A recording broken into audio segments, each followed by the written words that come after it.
What is up, everybody, and welcome to another episode of the 5-Star Jobbers Podcast. I'm Cody. And I am getting tired of carrying this show on my back. What are you talking about? My knees are getting sore, man. What are you talking about, carrying this show? Well, you know, the people come to see me. They come to hear my highly intellectual thoughts on things, you know, and just take all this beauty in, you know, this aesthetic. I think a lot of people would rather just listen to you than see you. You think I got a face for radio? Definitely a face for radio. It's not what my mom tells me. Anyway, guys, thank you so much for watching and thank you for listening. If you haven't already yet, go subscribe to our YouTube channel. You can like, share, comment, everything that we've got on YouTube. You can check out our commentary episodes as well. But if you're new to the podcast, you can always find us on any platform that podcasts are sent out, on Apple Podcasts, Spotify, anything that's podcasts are seen. But we want to also let you guys know we're on social media. If you haven't already followed us yet, we're on Facebook, Instagram, and TikTok. You can find all of our funny content there. We'll have more content at some point as well. But also, we want to let you guys know of some upcoming events that we're going to be at to let you know in case you want to see us in person. You want to see one of our lovely faces here. But anyway, guys, the Guardians Legacy, June 22nd, Summer Bash. You don't want to miss out on it. And real quick before we get into the details of that, we weren't able to do an episode last week because we had a lot of scheduling conflicts and a lot of things happened. But I want to just say thank you to Guardians Legacy for allowing us to be there and to be able to partner with them for this big deal that they've got going on with the CW. I cannot express how thankful we are to be a part of that and to allow us to be able to do what we do. Absolutely. We're so friggin' excited. First round of episodes are going to start airing in around mid-June, correct? Actually, I think early July, mid-July, sometime around there. I mean, that's what I meant to say, mid-July. Yeah, mid-July. So, you know, if you live in the Panhandle area and you're able to watch it, you know, definitely give it a watch. You're going to see some amazing wrestling, and you're going to hear some fantastic commentary. If I do say so myself, 50%. Whatever. But anyway, back to the upcoming events. We'll let you guys know the next Guardians Legacy event will be June 22nd. It's Summer Bash. Again, it'll be at Rosenwald High School Gym in Panama City, Florida. The doors open at 6 p.m. and the bell time is at 7. You want more information, go check out Guardians Legacy at their website, easy for me to say. I'm sorry, I'm just so excited about the next event. www.guardianslegacy.com. I hope I got that right, but if I don't, follow them on Facebook as well, the Guardians Legacy on Facebook, for more information about events. Also, happening in June, DCCW Heat Wave, June 29th at the Baker County Fairgrounds. We will be there. That's in McClenny, Florida. Doors open at 5:30 and the bell time is at 6:30. Don't want to miss out on that. It's going to be a great event as well. Oh, yeah, they got Mikey Spandex versus Prince Handsome, and I am for it. Also, we got Jake Logan, the newly crowned DCCW heavyweight champion, going against Jamie Stanley. It's going to be a great match. A lot of great matches are going to happen. Don't want to miss out on that.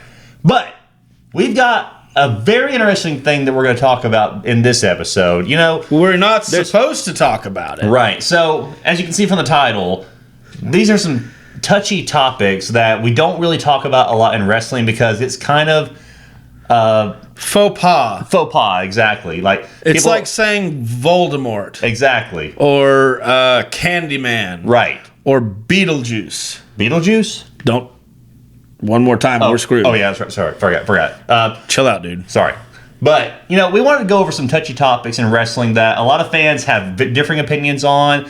And some things are just big no-nos that you don't want to talk about, that it just gets under people's skin. Yeah, some are controversial and some are straight up just no. Right, exactly. So we want to get into a few. There's one that we're going to save for last just because it's the big one that has been the topic of controversy and debate for a long time. It's also just plain wrong. Exactly. So the first one that we'll get into is kind of the one that is still fairly new, but at the same time, it's still a big discussion, a big controversial topic for a lot of people. Yeah. Chris Benoit. Yeah, I don't know what's controversial about it. I mean, at the end of the day... Well, I think the big controversy surrounding the whole situation is people saying, should he still be able to be inducted into the Hall of Fame? No, and that's the thing. I say no. I take Paul Heyman's statement on that one, and I don't care how great of a wrestler he was or what he did in the business. What he did at the end, and whether you want to talk about CTE or anything like that as a cause, 3 people died one night. Only one person had a choice. Exactly. See, and I have the same mentality as well. Now, if we're judging based off of him as the performer, absolutely first ballot Hall of Famer, a great talent, great wrestler. As a person, that's where you go a whole different direction. And I know people will say, what about all these other wrestlers that have done all this other stuff? And we'll get into that here in a little bit as well. But the thing is, it's like you said, Nancy and Daniel had no choice in that situation. He did. He made the decision. Yeah. So at the end of the day, I don't think he should be allowed in the Hall of Fame. And I'm sure we're probably going to catch a lot of heat for it for some people that disagree. But that's the thing. This is one of those topics that brings about a lot of controversy, and a lot of people have different opinions on his status of being in the Hall of Fame. But we can all agree that what he did was wrong. Yeah, absolutely. We can at least find some common ground with that. What was done was horrific, and like I said, whether there was CTE or not, I mean, I don't know. Like I can't put myself in somebody else's position, but I can tell you that I would have rather offed myself than off my family. Right. I wouldn't have been the last one. I would have been the first one. Right. And you take a career like Chris Benoit's, and it's unfortunate that we have to kind of throw the baby out with the bathwater on this one, because it is such an atrocious act. And yes, other wrestlers are by no means altar boys. They have not lived chaste lives. Like, professional wrestling is a grind, and as a result of the grind of professional wrestling and being gone from home for 300 plus days out of the year, they figure out ways to self-medicate, and oftentimes that self-medication leads to bad decisions and bad actions. But this wasn't drinking too much or adultery on the road. This wasn't busting up a hotel. This was at his own home with his wife and his young child.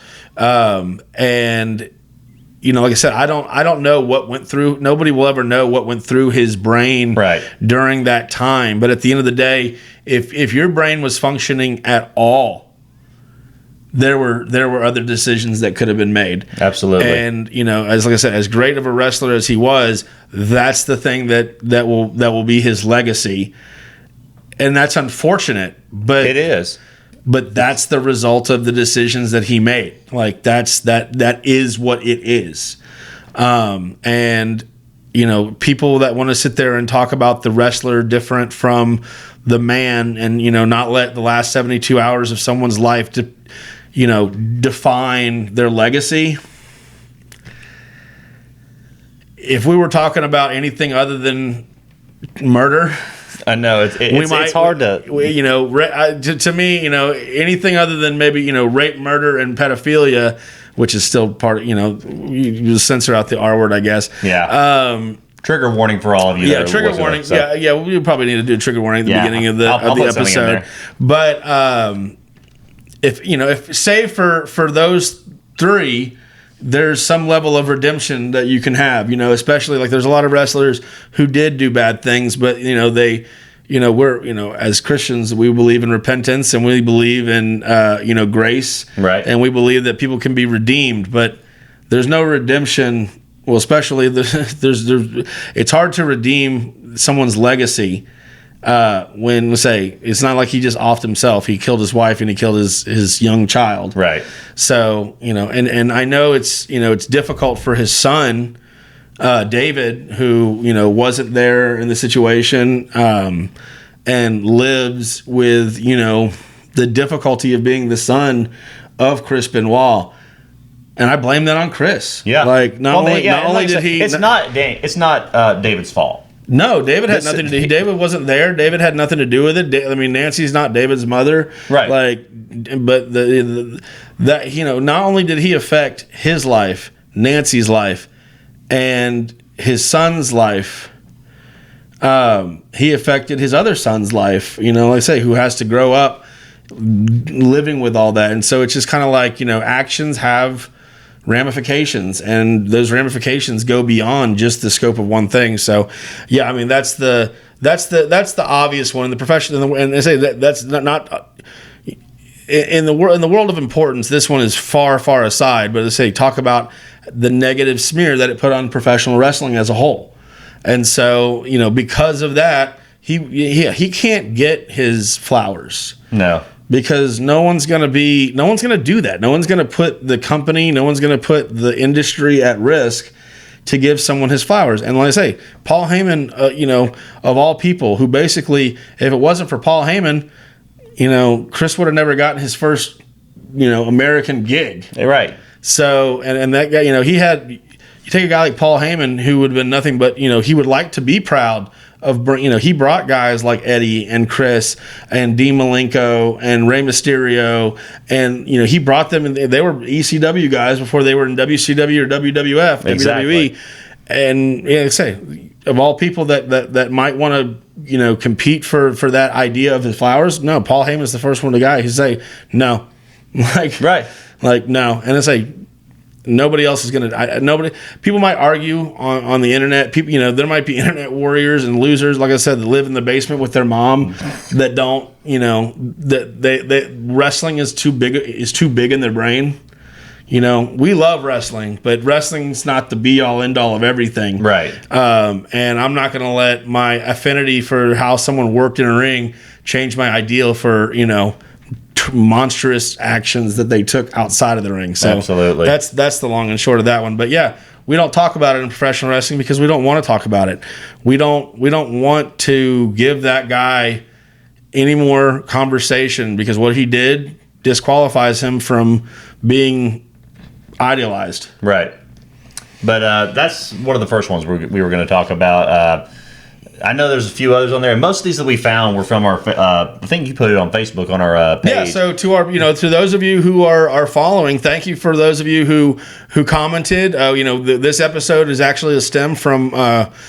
Following and social media participation. So if you're not already listening, if you're listening but you're not following the page, make sure to follow the page. We put stuff on the page specifically to set up for episodes like this one right here, and we've got another one coming up pretty soon that's also based on fan participation. So we want to hear from you guys. So anything that you have for us or anything that you want to make an opinion on, let us know in the comments on all of our posts on there, because the odds are we're probably going to use it in a future episode. Yep. And, if you say something really smart, we might even quote you on it. Exactly. But, so the next one we'll talk about, and, this one is, I guess we would call this one, the most recent and, person to be added to the list of don't talk abouts. Yeah. And this one's hard to do because, one, the jury's not out yet, and, two, this person at one point would have been the most important, whether you love him or hate him, would have been the most important person in the last 100 years of professional wrestling, and that's Vincent Kennedy McMahon. Right. But as we all know, because of the sexual misconduct and allegations against him, and the case that is going against him, as well as John Laurinaitis and Brock Lesnar was also brought up in the case. I said we're going to stand out of judgment. We're not going to make any judgments, but because of the charges that have been brought, and because of the long history of evidence that would kind of, like I said, not making judgments, but do not make one look.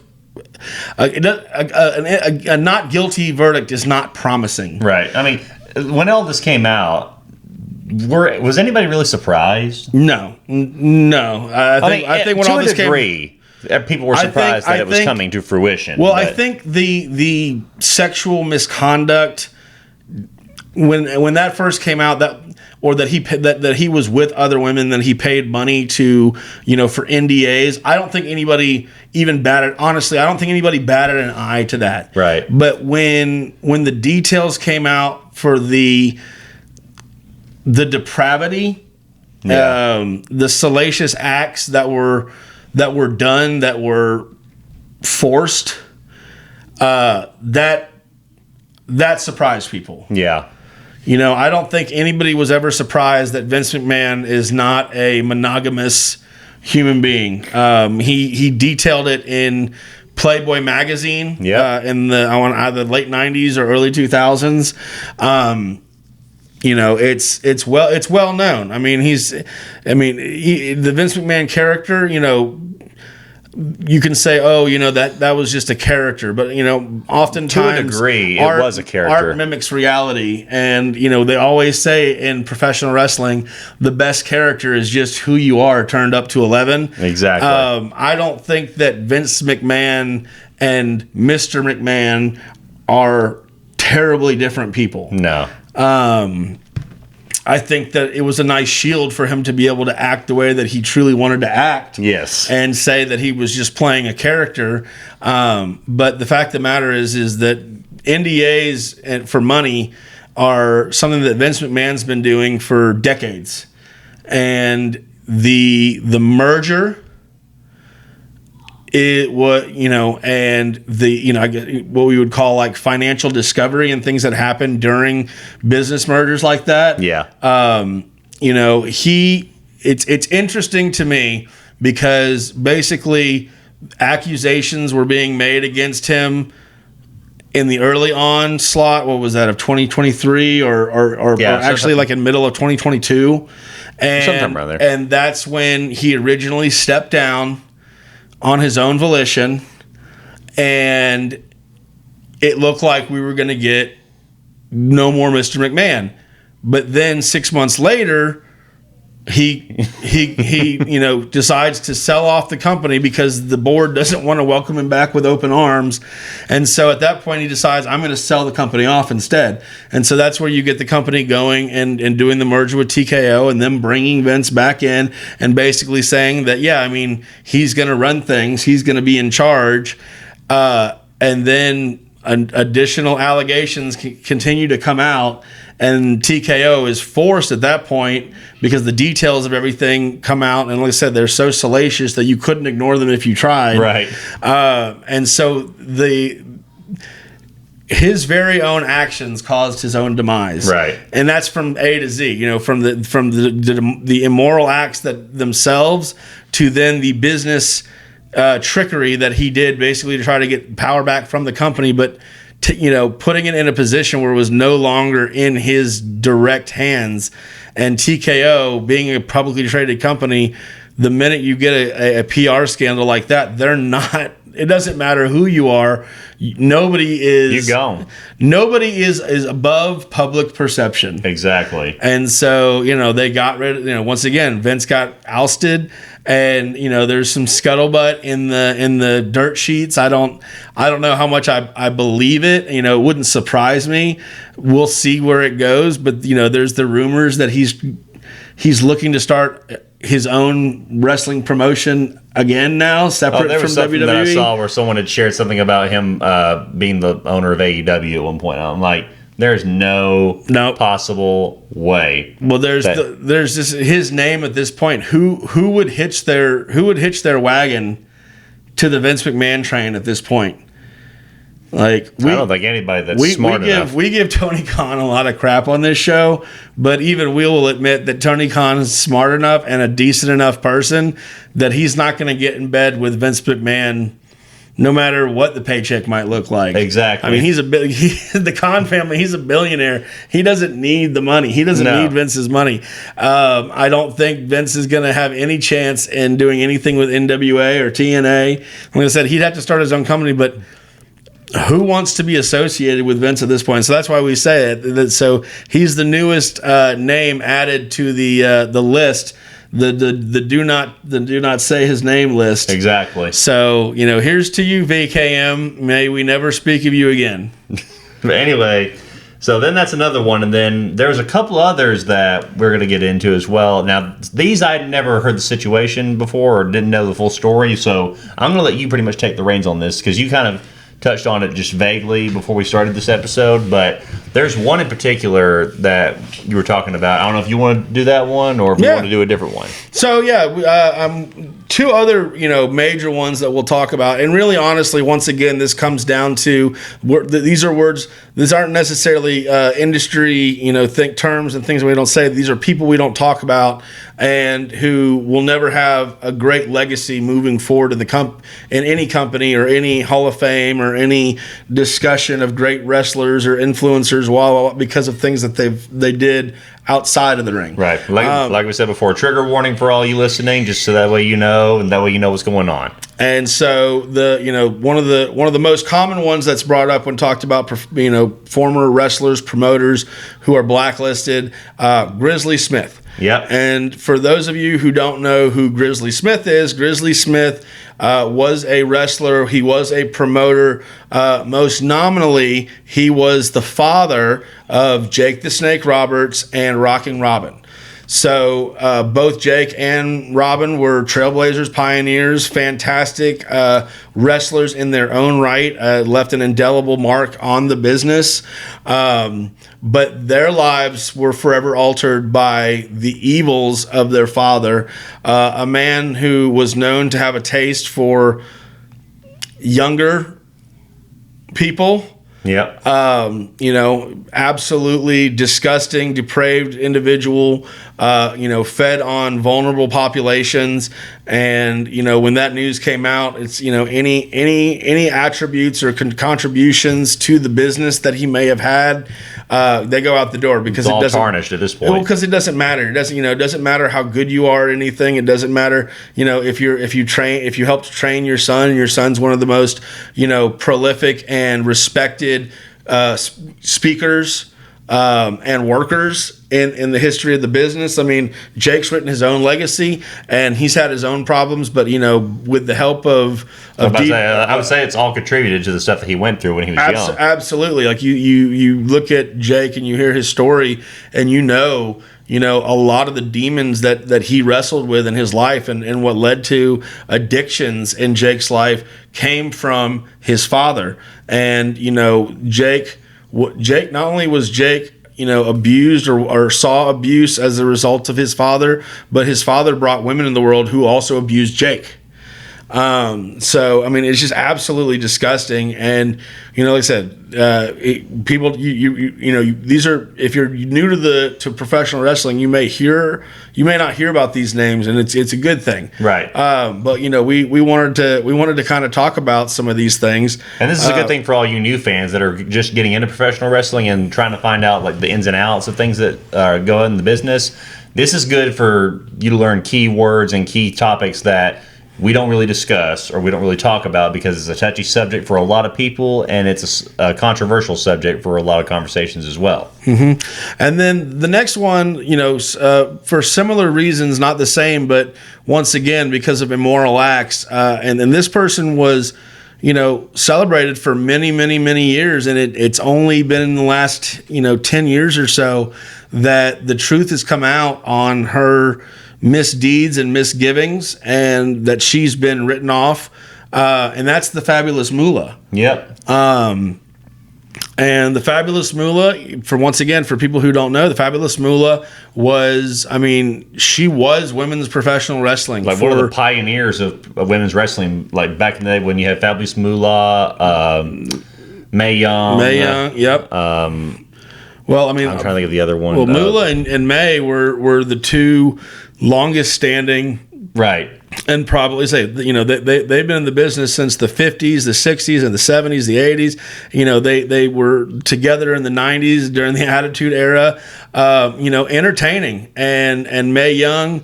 I don't know how much May knew about Moolah or how much she truly understood. We don't know, but the truth has come out in the years. Many different women have spoke about this. Rockin' Robin, Alundra Blaze, Bull Nakano, Wendy Richter. Lots of women have come forth with this and have talked about basically Moolah was a very smart businesswoman And in order to maintain her spot at the top of the women's industry, she monopolized the women's industry and basically made herself the gatekeeper.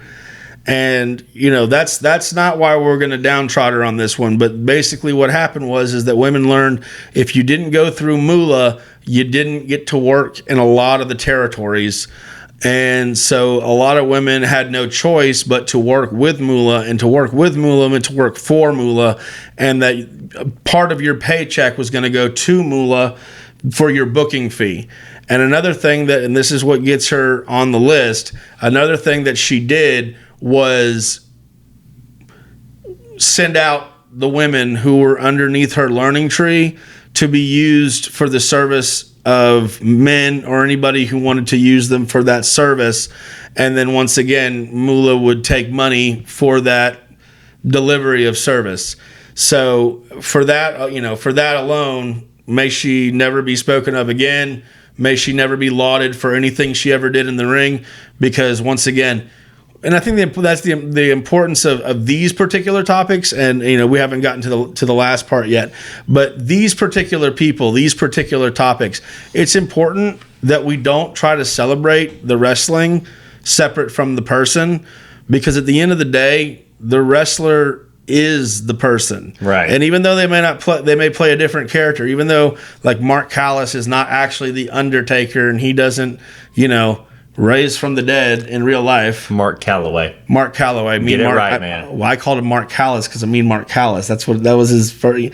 But Mark Calloway is not the Undertaker. You know, Michael Sean Hickenbottom is not actually the Heartbreak Kid, but they do play the characters. And there are characters, you know, there are men who have gone through some stuff in life and they've had redemption stories. And then there's people who have downright done things that we can't. I mean, like I say, we're not the judge, jury, and executioner of their eternal souls, but we can be the judges of whether or not they're worth talking about in professional wrestling. And we love professional wrestling, and we care about it, and we want it to have, you know, as clean and as respectable a reputation as possible. Absolutely. And so that, you know, people like that, good riddance. I don't want to. We're having the. Some might say, why have an episode like this, and why talk about these people? Why give them the 2 seconds? Because at the end of the day, we need to talk about it, and we need to make sure that we separate ourselves from it, and we leave no question about where we stand in those kind of topics. Right. Because do we know that a lot of salacious and unsavory things happen in the pro wrestling business? Yes, we do. And we're not making excuses for them. We're not saying that bad things that happen are okay because they're wrestlers and they're entertaining. We as fans, we have no control whatsoever of what other human beings do, but we do have responsibility for what we tolerate, and you know, and who we put on pedestals. Absolutely. So, you know, like I said, everyone in that particular tact or that form, you know, like I said, may you rot in peace and never be spoken of again. But anyway, now we're going to get to some of the other. Well, really, there's only one thing left. Well, no, there's a couple. Like I say, because at the end of the day, we talk about Carney. You know, we can talk Carney, and we can talk about, you know, some of the inside terms. And you know, if you listen to this show, you hear us using some of these terms, and you know, for it to also be said. These terms aren't used lightly either. Like, and so it's not necessarily that they're not used terms that you're not allowed to use, but terms that if you use them, you will get a very strong reaction out of not just professional wrestlers, but professional wrestling fans as well. Mm-hmm. And so with that, we want to get into one big one. The biggest term that you never, unless you have a death wish, never, ever, ever say. The F word. Wait. I can say No, not that one, John! Oh. No. Fake. Yes, fake. That one. Jeez, John. It's a good thing we have that censor button. I try not to use it, though, but geez. I mean, how much does it cost to use? It doesn't cost anything, but that's not the point. Anyway, that's the one word that if you were getting into the professional wrestling business or just now getting into professional wrestling and watching it, that word is get enough. you slapped. Will get you slapped, to get every reaction that you possibly can get from a fan and a wrestler. Because here's the thing with that word, we understand.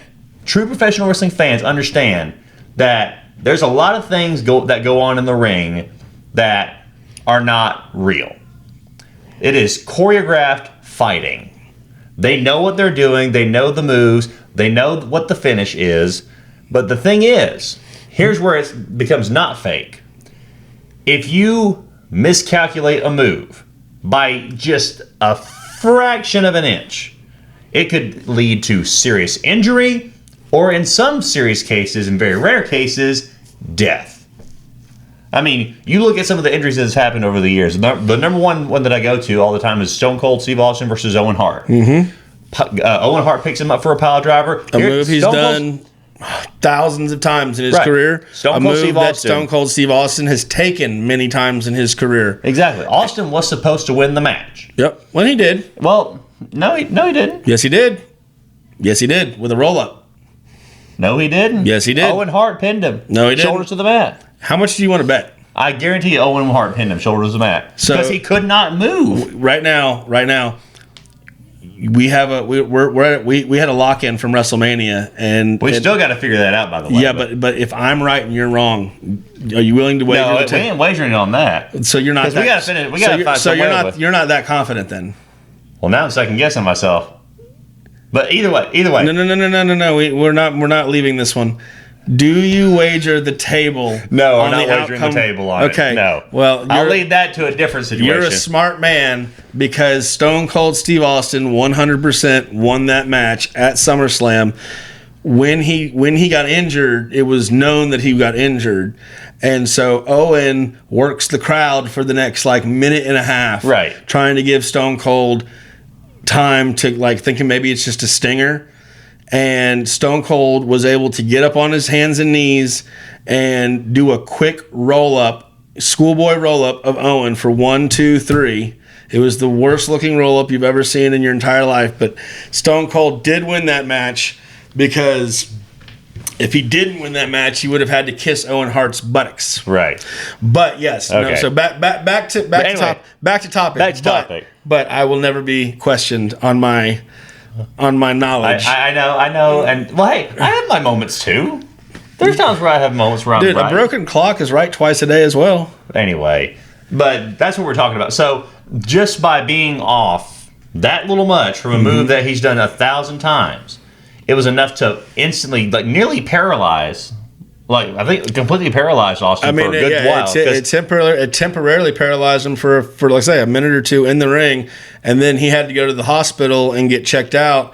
And he did have a broken neck. Yeah, and Austin didn't miss too much TV time, but he wasn't able to actually wrestle for months after that injury. They had, the storyline was that he did break his neck and that Vince and the WWF was keeping him from wrestling, and he was saying he was okay, but he wasn't wrestling. Right. But at the end of the day, the temporary of that was nothing, but that shortened his career. At the end of the day, as big of a name as Austin is, when you go back and look at it, he only had 4 years at the top. Yeah. And that's because of the neck injury.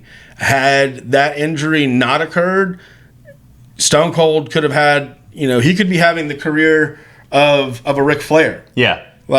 You look at guys like Ric Flair and Hulk Hogan, that have had decade-long careers. Edge has had a comeback from a neck injury. Daniel Bryan's had a comeback. But Daniel Bryan, his injury wasn't a one-and-done injury, but Daniel Bryan, he had a serious injury from repetitive concussions. Edge had multiple injuries that led to spinal stenosis. That at times those guys were told, Stone Cold, Edge, all of them with spinal stenosis were told before modern treatments nowadays were told at one point you could be wrestling and all it takes is one bad bump and it will sever your spinal cord, and you're being an internal beheading is what it is. Right. And then you talk about all the different MCL, ACL tears, Achilles tears. How many stitches these guys get. The word fake is insulting. Very insulting. Beyond being wrong. Beyond being wrong. Because at the end of the day, are the storylines genuine in professional wrestling? No. That is creative storyline told to entertain the viewer. Which is no different show that you watch. No different than movies, no different than TV shows. Unless you are watching C-SPAN and History Channel all day, you are enjoying fake stories that were created to entertain you. It's like I always say, like people always say, wrestling's fake, right? Like so is The Bachelor. So is Marvel. So is every superhero movie ever made. Yeah. It's not real, but it's real entertaining. Exactly. And at the end of the day, and then they talk about, these moves are choreographed. They're not really taking those bumps. No, they very much are taking the bumps. You go back and watch the episode. Are they trained how to take a bump? Yes. But that's because unlike UFC or boxers who wrestle or fight 1 or 2 times a year total, these guys are doing it hundreds of days a 300 days a year. Years and years and years and years. And so once again, so even going off of that, like I said, where it becomes disrespectful. So yes, we're aware that Stone Cold and The Rock didn't actually hate each other in real life. We're aware that the dead man is not really the dead man, and that the urn didn't control his being. Right. We're aware that Kane is not really the devil's favorite demon. Okay, we're aware of all that thing as professional wrestling fans. We're not stupid. But we allow ourselves to be entertained, just like somebody watches a someone watches a Julia Roberts movie. Like, you're aware that she's not just some small town girl. She was a rich A-list actress. You suspend disbelief for entertainment's purpose. Exactly. But where it's really disrespectful to call it fake. These men and women put their bodies on the line to entertain the fans. They put their lives on the line to entertain fans. They miss birthdays. They miss anniversaries. They miss holidays. A lot of they miss family graduations. Time. They miss so much to do this because they love this. Because they love it, and they want to entertain as many fans as they can. And yes, it's a living. They make a living off of it. But we can choose to do many things. For those who choose to be professional wrestlers, it is a sacrifice that is made. Sometimes they don't truly understand the sacrifice, but none of us really truly do until later in life. Right. But they make the sacrifice to entertain. So that word is extremely disrespectful. So if anybody's watching this that isn't a professional wrestling fan, I don't think it's super likely, but if maybe somebody roped you into it and they said, hey, these stupid guys, they're entertaining. If we can impart something to non-wrestling fans, you cannot like it. It cannot be your cup of tea. Yeah, and wrestling's not for everybody. But to call it fake is, like I said, it's short-sighted, it's wrong, and it's just downright disrespectful. Because people who have to, the wrestlers who are spending thousands of dollars on rehab and hip surgeries and knee surgeries and spinal surgeries and dealing with CTE, they would beg to differ. It's not fake. It is real. It's just controlled reality so that they can actually put on a show for you guys. Because if they were actually going at it like MMA fighters for real, you'd only get 1 or 2 shows a year. Just like if you look at the UFC, a UFC fighter fights 1 or 2 times a year if they're good. Yeah. And they spend 6 months planning it and getting their body ready for that fight. Same with boxing. Yeah, same with boxing. But a professional wrestler, they wrestle and then they drive to the next town, sleep for a couple hours, wake up, exercise, try to get their body stretched out and looking good, and then they go and then they have their next match. And they're back at it. There's no weeks of rehabilitation from match to match. There's hours. Exactly. So let's say if you don't already, respect the game, because it's a hard life, and it's one with a lot of sacrifice made for the entertainment. And so absolutely, if you have any questions about if the moves are real, go watch whenever we were doing the training episode of the academy. You can see me take chops. We were hurting for days. Yeah. You can see me take a chair shot. That's something you can't fake. It is a real chair. And it hurt him. Trust me. He wouldn't stop talking about it on the way home. My back, it hurts so bad. Just wait till you go through a table.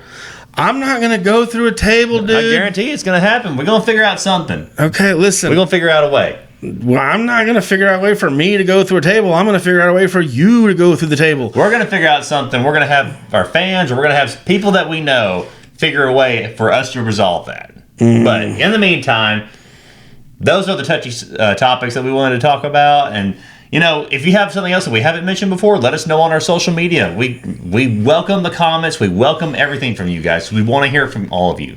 But anyway, it's time for some high spots and botches. So, yeah, I need to put that as a sound on there. I can make one for you. I would prefer you not. I mean, we'd have to end the broadcast. Organic is best, right? Not in this situation. But anyway, so my high spot, and you know, since we've been out for a couple weeks or so, there's been a lot that's happened so far, but I'm going to kind of give my high spot for the past couple weeks. The MJF promo on his return to Dynamite. Oh, yeah. He absolutely cooked every single person that was in his promo. I mean, and honestly, he's not wrong about anything that he said. Because, I mean, you look at Swerve Strickland, a guy can barely get through a promo. We've said it since his championship. One, bad booking on the booking's part. But the other thing is, he doesn't have the mic skills. Like, he has mic skills to put himself over. He doesn't have mic skills to sell or promote a match and put butts in seats. Exactly. And then there's a difference between those two things. Right. Then he laid into Okada. The guy is the Rainmaker, but yet he can't afford a gym membership. And you know who would have an opinion about that? Oh, I know 100%. Hey, Galen, if you're listening, you need to give Okada some workout tips. You know, make sure that he looks good on the screen, because he's got a little bit of that. What do you call it? Soda belly, or something like that. A gym avoidance body. Yeah. And then, of course, he finished it off by kicking it off with Will Ospreay at the end there. Yeah, but did that not just talk about can put butts in seats? Did he not just make that match before it's been booked? Oh, yeah, 100%. Like, I don't know if that's going to be the next match that we're going to get. Like, it won't. What's funny to me is he didn't say anything about Adam Cole. No. I feel like they kind of just like they've let that die. I think they're going to let it die for a while until after All In. Maybe. Because I mean, try to reset. Forbidden Door. Because I mean, it's going to be Roosh and MJF at Forbidden Door. We know that's going to happen. Yeah. And then at All In London, it's going to be Ospreay and MJF. Yeah, that seems like the schedule. It's just funny to me because I think we all expected MJF to come back and for the payoff to the rivalry with Adam Cole to be at the forefront. But right now we've got the Roosh match, and we definitely have an Ospreay match before we even see Adam Cole. So I guess maybe Adam's still recovering.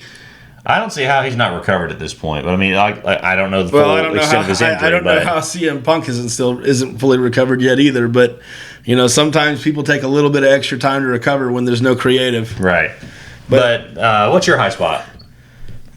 Or do you even have one? I mean, you took mine. Okay. No, I mean, honestly, yeah, the MJF promos have been fantastic. I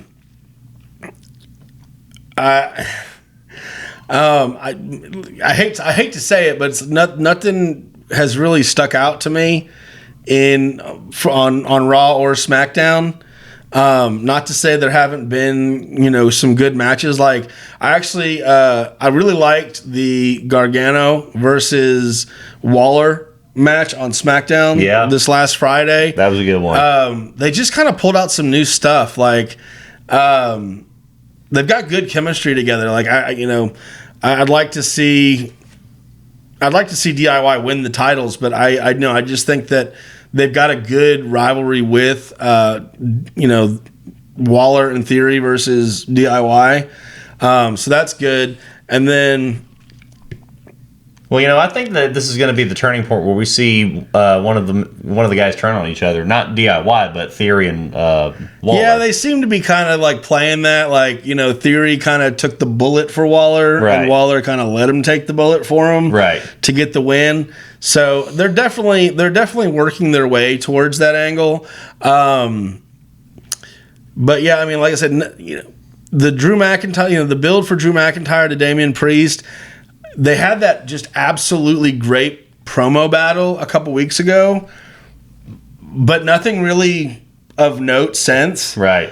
Well, here's I got a question about that. Do we see CM Punk screw Drew McIntyre again in his home country? See, that's what I think. I think that it's gonna be, it's gonna be Drew losing because of his obsession with CM Punk, and that's gonna lead us towards SummerSlam. But I wonder, from a promotion standpoint, is it better for CM Punk to screw Drew McIntyre and Damian Priest have another, or has the Damian Priest title run not been sufficient enough, and do you go ahead and put the title on Drew and have Drew versus Punk for the title and the grudge at SummerSlam? Well, the thing is, Gunther will challenge the winner of that at SummerSlam. Good point. Yeah, you're right. Gunther is going to charge the... Okay, so I mean, it could be... I'm going to say it's going to be Damian Priest and Gunther at SummerSlam. And then you have McIntyre versus CM Punk at SummerSlam. That makes sense. That just makes more sense to me. But I mean, yeah. So again, like I said, we don't know if CM Punk's fully recovered yet. I don't think he is. But I mean, hopefully, I don't know. Truthfully, I think he's probably good to go. But at the same time, he's at the age and of his contract. We're not going to see CM Punk on, like, I think some people are, sitting there hating on CM Punk going, oh, he's still, he's still injured. He's so injury prone, la.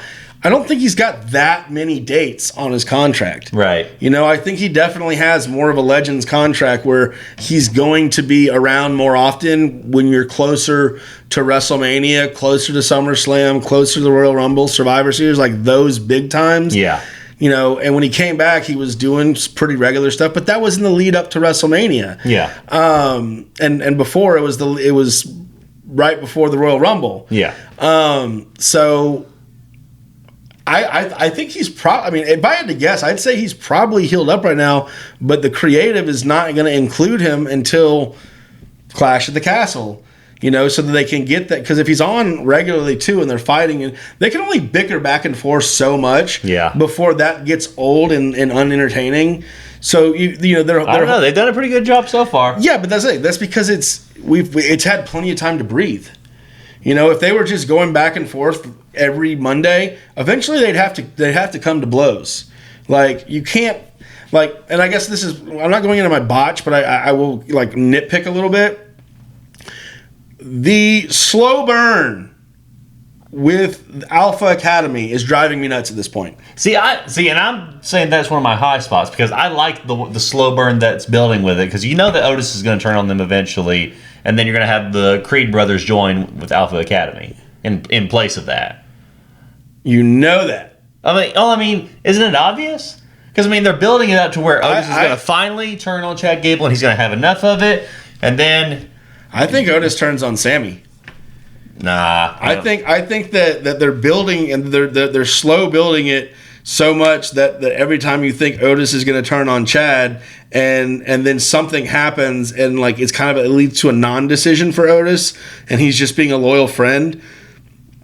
I'm not saying that he may not, turn on Chad and go full face, but it's been drawn out so much this point that I'm like, if you weren't going to do it sooner than later, it almost, to me, you're tipping your hand that it's not going to happen the way the crowd thinks it's going to happen, and that you're swerving the crowd. That's my nitpick, is that they know it's going to happen. But that's what I like about it. They're just drawing it out just a little bit. It's or teasing it every single time. It's it might happen here, because we thought it was going to happen on Raw. Multiple Raw, King and Queen, there's been multiple opportunities for it to happen, and it hasn't happened. That leads me to believe more than anything that it's not going to happen. That there's going to be a moment, and that Sammy's going to be fully confident that Otis is on his side, and that he's the good guy, and that he's the one that's appealing to Otis, and he's going to turn his back, and Otis is going to lay him out. I don't know. I still think Otis is going to turn on Chad. Yeah, the only reason I think that might not happen is because we've already seen a heel Alpha Academy, and so to come around to go around 360 and come back where they started would be repetitive. I don't know about the Creed brothers being with Alpha Academy. I think it'd be cool. I think it'd be fantastic because like a team. You look at Creed 2.0. Yeah, because you look at Creed brothers and where they're at right now. I mean, have they done anything credible since they've been on the main roster? No. Exactly. I mean, they had the rocket strap up their butthole when they first got on. Then it depends on if they're going to re-sign Chad Gable after his contract expires, which I would assume I would hope that they still do, because I mean, you've got a credible heel with Chad Gable that people genuinely hate, and you definitely want to keep him around. Yeah, at this point, I for the wrestlers, having multiple promotions that are on TV is good for the negotiation aspect for the wrestler, but unfortunately, and we've talked about this, AEW has not shown themselves capable of enhancing a talent's marketability. Like, if I'm a wrestler right now, and I'm not, but I am very business savvy. I've got my framed documents to prove it. Right. If I'm as a business person, I'm definitely going to wait to the 11th hour and 59th minute to make a decision. Now, you run the risk of being written off TV if you wait too long. But at the same time, you have more leverage the longer you wait if they really want to keep you. If I'm Chad Gable, I don't want to be written off TV because I've got a compelling storyline that's going on now. But at the same time, I also don't want to sign the first contract that's shown to me. And I do want AEW to give me a contract so that I can go back and say, this is what they offered me. You want to match it or make it better for me in some way, shape, or form. Right. If they say that they want it, then you know that they have a value in you, and you can say, okay, hopefully that value will lead to more TV time and more opportunities to increase my marketability. Because at the end of the day, this is not about titles, and this is not about accolades. This is about making money. Right. Like, if I'm a wrestler and it's like I've got a bump card, and my bump card has so many bumps on it, and I have to think about the longevity of my career and how much money I can make. As much as I as a kid and as a naive mentality, as much as I'd like to win the Intercontinental title, the World title, to be the face of the company, to win a Royal Rumble, to win a King of the Ring, as much as that cool. If you want to pay me top tier money to lose in 35-second matches, and I can invest that money and live off the residuals 10 years from now and have, $150,000 to $200,000 salary for myself for the rest of my life, I'll lose as many matches as you want to pay me to lose. Right. But at the same time, if you don't have that marketability, if you're not fighting for your character to be somebody that the fans care about, then you're not going to have a contract negotiation at the next turn. So it's a very there's a lot of moving parts with professional wrestling negotiations. So it'll be interesting to see. Like, you've got Becky Lynch, who I don't think anybody thinks Becky Lynch is going to AEW. No. In reality. No. Her and her husband are WWE. Right.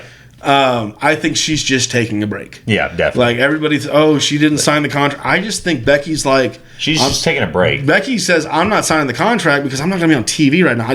Becky doesn't have to worry. Like I say, Chad has to worry about it. Becky's like, I'm not trying to be on TV right now. I'm trying to take a break. I'm trying to spend time with my husband. I'm trying to spend time with my daughter and our family. I'll make that decision when I'm ready to make that decision. And you guys can trust I'm going to make the decision for WWE.